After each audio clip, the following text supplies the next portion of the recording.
So, Monster Hunter Wilds is out, and I still haven't played it. This isn't some classic Monster Hunter purist thing. I just need an upgrade before I can do so, and, since I mostly play on PC, maybe I should wait for the optimization to get a bit better.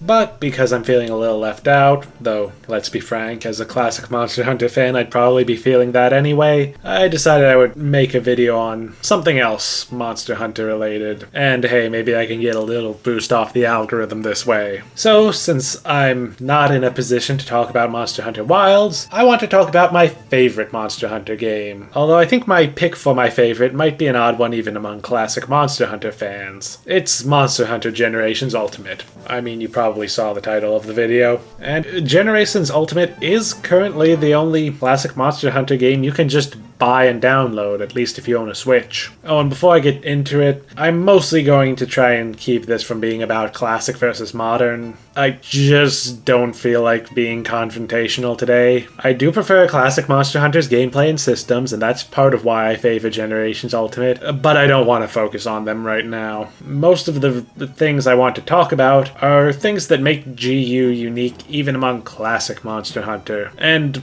while I will bring up modern Monster Hunter a little bit, it's more about old versus new action RPGs in general rather than Monster Hunter specifically. The kind of things that frankly might have changed even if the core gameplay stayed closer to classic. And okay, there will be a couple of comparisons to Rise, but that's mostly down to systems that are very similar between these two games and not anywhere else in the series.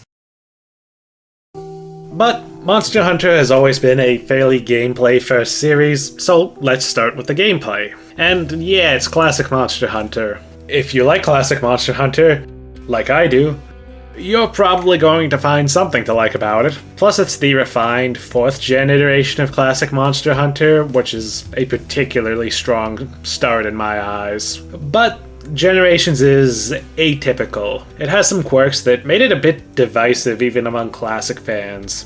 Namely the introduction of hunting styles and hunter arts. Or anime combat, as it's sometimes described by people who do not like it but are not able to properly articulate why they dislike it. I mean, I don't think people are wrong necessarily to dislike it.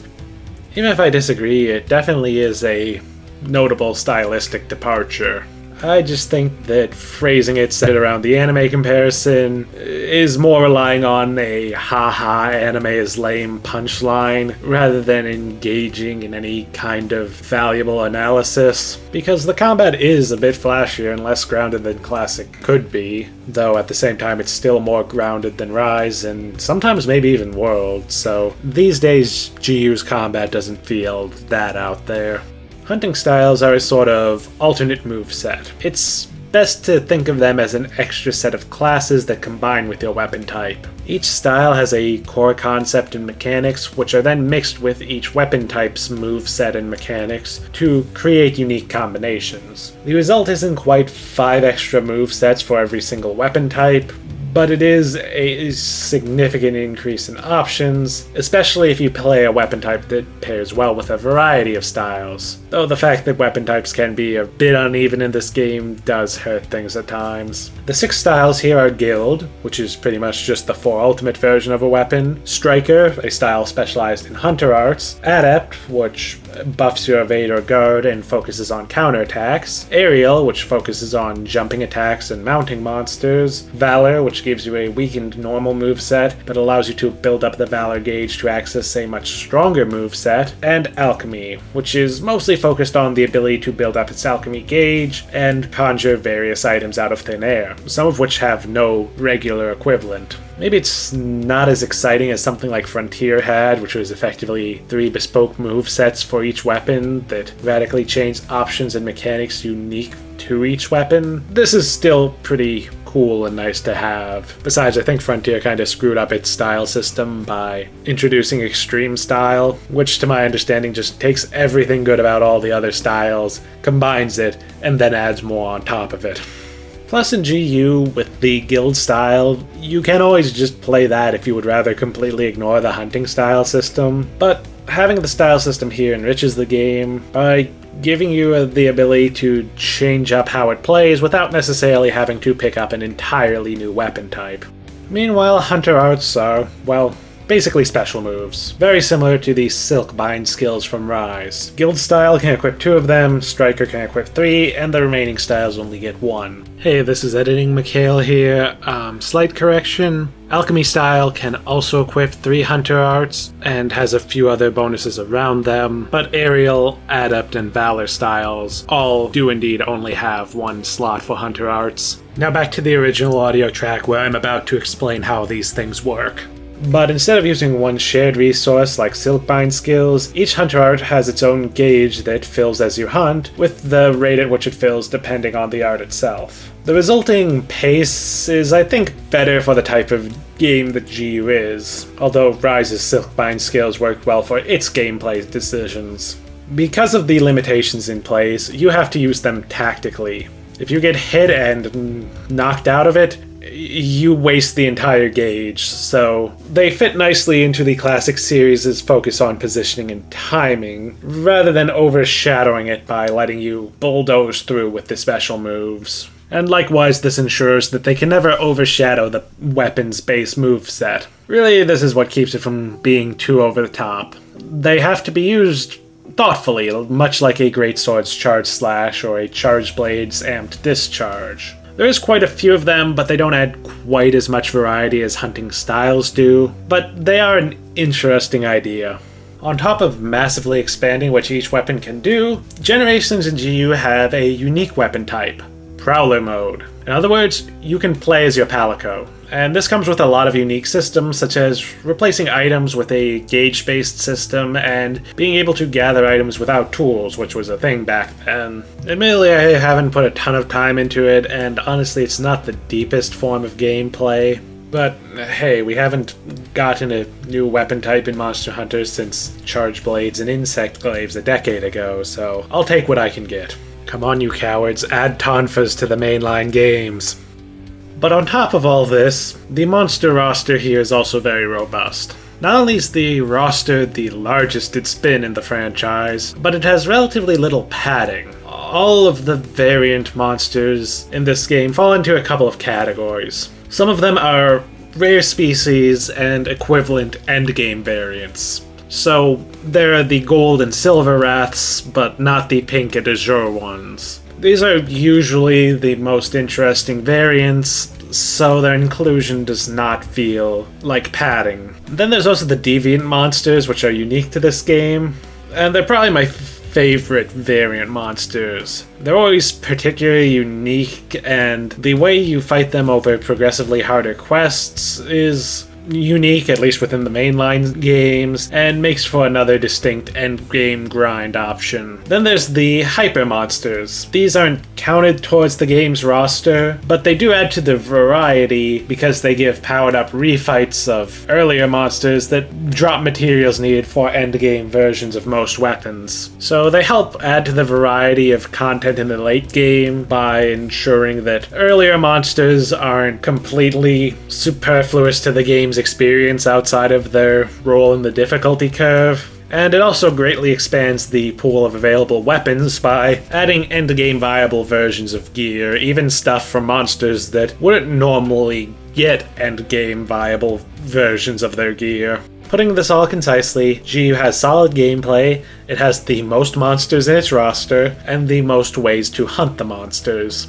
All this choice can certainly be overwhelming to some, but since I tend to treat this more as a forever game I can keep coming back to whenever I'm in the mood, having more monsters to hunt and ways to hunt them helps to keep things fresh.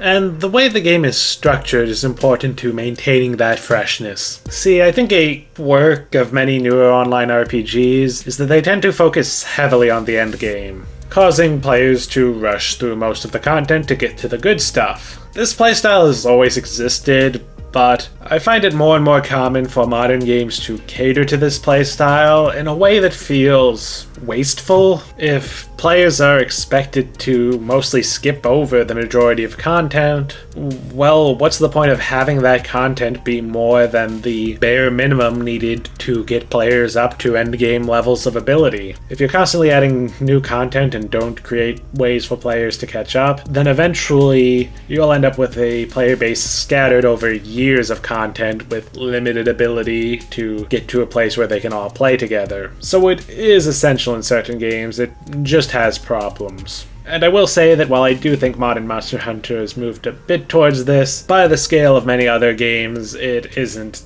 that significant.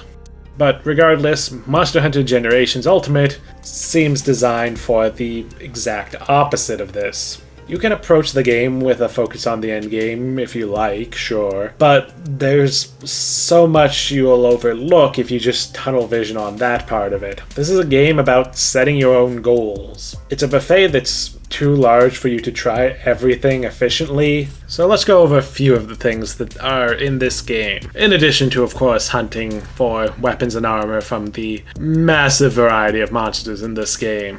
Firstly, there's Palico raising. Basically, Generations Ultimate uses a deeper version of the same system found in Rise. It's a bit fiddly at first, there's a lot of systems there, and what a Palico initially has is pretty random, but you can do a lot to customize your Palicos by having them teach skills to each other to create your optimal cat companions. Plus, unlocking new moves for your Palicos is a small side quest in and of itself. You have to take a Palico on a hunt that features a monster corresponding to a skill it can learn. So it's one more little thing you can do, one more reason to hunt a monster you might not otherwise hunt.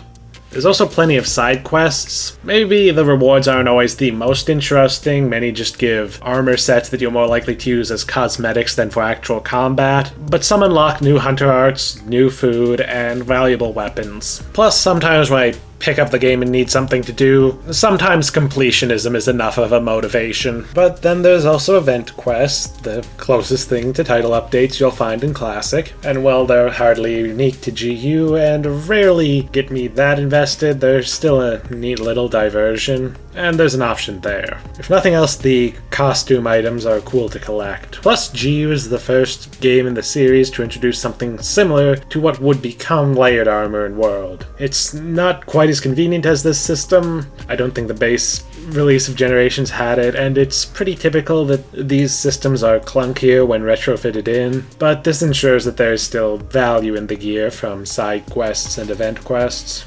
And lastly, the endgame itself is much more horizontally oriented than most games. Because these classic Monster Hunter games didn't have title updates, they couldn't draw out the content by releasing it a bit at a time. And so instead, the endgame power curve is flattened, and there's more of an emphasis on farming whichever endgame sets you want rather than specifically going for the final optimal choice. Just in the high rank endgame, I farmed out a set of Valstrax, Alatreon, and a Cantor gear, plus working on a Silverwind Nargacuga set, and doing some other side stuff. Getting a weapon in every element for every weapon type I play to go with the Alatreon set. Yeah, I spent like 100 hours just on the high rank endgame here before moving on to G rank, because I skipped the base Generations release and wanted to get some part of that experience. When combined with the variety of options at hand, the freedom GU gives me to do as I like makes the game into one I can play just about forever.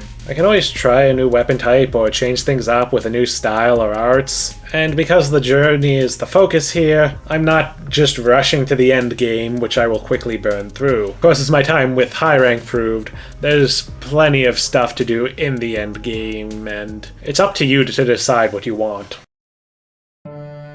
Unfortunately, before I get into the conclusion, there is one thing that complicates this all, which is the fact that GU is sort of forced to be the de facto entry point for modern fans who want to try Classic, just because it's the only one readily available, and I think it's pretty bad for that. At least these days you can sort of explain that it is to 4 Ultimate what Rise is to World, but that doesn't change that GU is the only classic Monster Hunter game that you can just buy and download with no fuss, and yet playing it isn't the best first taste of Classic. See, while I love the game, a lot of the stuff that I like about it makes it a tough place to start for a new player. There's a lot of new systems to come to grips with for someone who's in the process of learning to adapt to the classic Monster Hunter mechanics, and style and arts give you more choices to make, which means more mistakes you can make if your choices make the game less fun for you, or just end up being suboptimal. Plus, a lot of the fun I have with the gameplay of GU comes from it being unique and the variety it holds. It's the most unique classic game, but not necessarily the best. And I would say that 4 Ultimate is overall more enjoyable to play, being a little bit more polished and a little bit tighter. But 4U is no longer officially sold or supported, so it's much harder to get someone to try that over GU. Plus, there's GU's huge amount of content that could be distracting and overwhelming to someone who would probably prefer a more focused experience. I mean, look, even as someone who prefers to take his time with games and not rush to the end of them, I do sometimes have problems with games that are too easy to get lost in. Plus, at the same time, there's not really a story or anything if you want to focus on getting through the game. The story is bare bones even by classic Monster Hunter standards, never mind the standards of newer games like 4 Ultimate or World. Combined with the lack of focus, and it's a game that really requires you to already want to just play the game for its own sake, and then pick something to work on grinding for. The game requires you to bring your own motivation. But despite being a terrible place to start Classic Monster Hunter, it's a great place to end Classic Monster Hunter. Or perhaps to start it again. See, GU has a special place in my heart that may be immutable and may not have a lot to do with the game itself. See, I was actually a latecomer to GU. Generations came out during a time when my life was kind of a mess, and I'd also largely lost track of non-PC gaming at the time, so I totally missed it along with a lot of other games on the 3DS. Generations Ultimate, meanwhile, released at an awkward time. See, classic Monster Hunter games was released in Japan first and then had a delayed Western release, while World started a trend of simultaneous releases, and thus GU came out before World in Japan, but after World in the West. And because of this, I wound up putting it off at the time, just because I hadn't finished World, and I wanted to get back on World and finish it before I picked up another Monster Hunter game. But I didn't get around to finishing World until I was preparing for the release of Iceborne, at which point GU slipped my mind again. No, it wasn't until 2021 that I played GU. Yeah, right after Monster Hunter Rise. Look, 2021 was a bad year for video games. The pandemic fucked up the industry bad at this point, so I don't hold Rise's rough launch against it. But it did leave me feeling dissatisfied. And then I happened to catch GU on sale, and fell in love with it. And in the process, I fell back in love with Classic Monster Hunter as a whole. I played more of basically every game in the series because of GU. Without GU, I'd probably never touch Portable Third or DOS. Never put time into Freedom Unite or 4 Ultimate. Heck, without GU, I'd probably never give Sunbreak a chance and get interested in that version of Rise, nor do I end up interested in and hopeful for Wilds. And so GU made me fall in love with Monster Hunter all over again. And that also makes it nice that it's such a good game for whenever I want to just boot something up to get a little bit of a Monster Hunter fix without much commitment. And with the sheer variety of things to do and playstyles available, Generations Ultimate is almost certainly the most replayable classic Monster Hunter game. I doubt this was their intention when making Generations, but by being a celebration of the series past, it wound up being a great last hurrah for classic Monster Hunter. Much in the same way that Freedom Unite was a great last hurrah for early classic Monster Hunter, back before Tri came out and basically split the fan base almost identically to how World did. That's a story for another time, though. Actually, that's a really good video idea. I should start working on a script for that. So, what do you think? Do you find Generations Ultimate to be a comfortable game to return to like I do? Are you a modern Monster Hunter fan who's found GU to be a difficult entryway into Classic? Would you also do anything to have Freedom Unite, 3 Ultimate, and 4 Ultimate easily playable on modern hardware? Let me know in the comments below. And for now, this is Mikhail. signing off.